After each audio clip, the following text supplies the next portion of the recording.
টঙ্গীতে Bailey bridge ভেঙে truck নদীতে, বিকল্প পথে চলার অনুরোধ।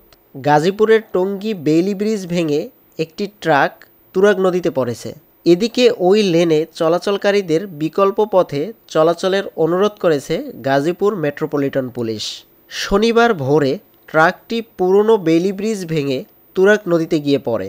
গাজীপুর মেট্রোপলিটন পুলিশের উপপুলিশ কমিশনার ইব্রাহিম খান বলেন, শনিবার সকালে তুরাগ নদীতে ট্রাক পড়ে যাওয়ার তথ্য পাওয়ার পরপরই পুলিশ ঘটনাস্থলে যায়।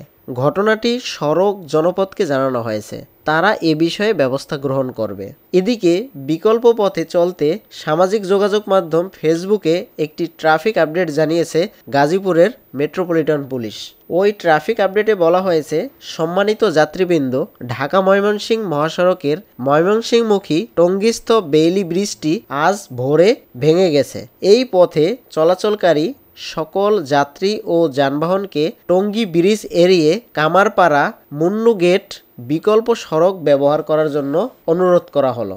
এ বিষয়ে বক্তব্য জানতে গাজীপুর সড়ক ও জনপথের নির্বাহী প্রকৌশলী কে এম শরীফুল আলমের মোবাইলে একাধিকবার ফোন দেওয়া হয়। তিনি ফোন রিসিভ না করায় বক্তব্য নেওয়া সম্ভব হয়নি।